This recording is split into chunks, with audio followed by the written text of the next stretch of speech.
Olá, tudo bem? Seja bem-vindo a este terceiro vídeo de uma sequência de vídeos que estamos falando sobre os princípios da orientação a objetos. E neste vídeo eu quero falar sobre abstração. Vamos entrar agora em um outro conceito, um outro pilar da orientação a objetos, que é chamada a abstração. Mas o que é abstração? A abstração não é você criar classes abstratas. A abstração é a ação de abstrair o mundo real e trazer isto para a modelagem através de objetos. Este é o conceito principal da abstração. Lógico que as classes abstratas são o conceito mais puro da abstração. Por quê? Vamos entender que uma classe abstrata é uma classe que não pode ser instanciada. Ou seja, você não pode criar uma instância de uma classe abstrata.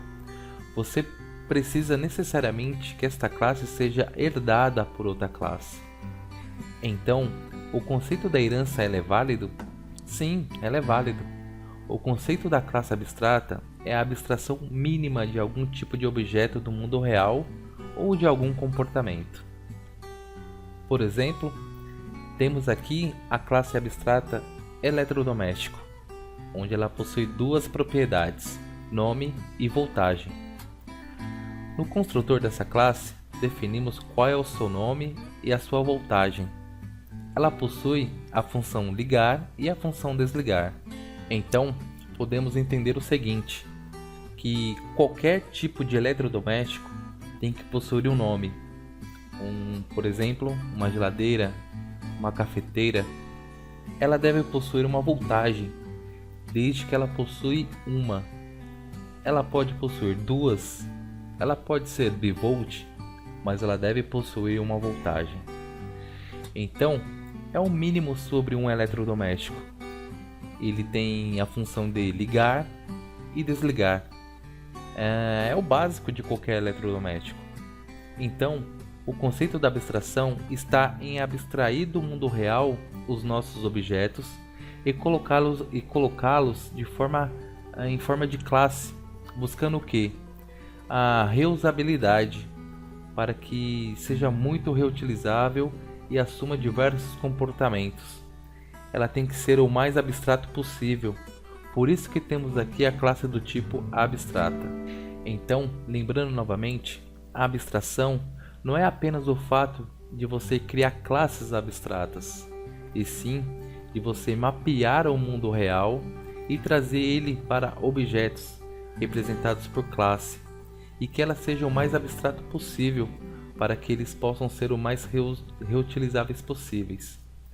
O processo de toda orientação a objeto está com o foco na reutilização.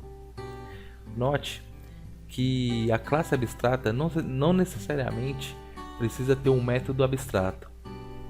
Imagine aqui o cenário de uma classe chamada eletrodoméstico.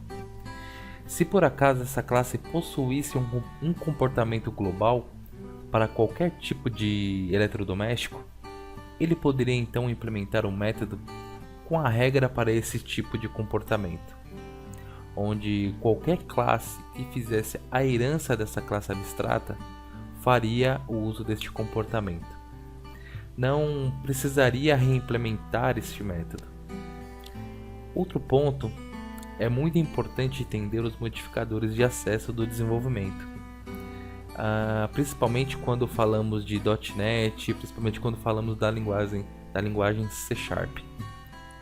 No final, iremos relembrar os principais modificadores para que possamos entender, por exemplo, o porquê o método é abstrato, público, privado, estático. Mas isso lá no final dessa sequência de vídeos falando sobre os princípios da orientação a objetos. Então, encerrando aqui o entendimento sobre a abstração, no próximo vídeo iremos abordar como iremos utilizar essa abstração em implementações. Então, até a próxima aula.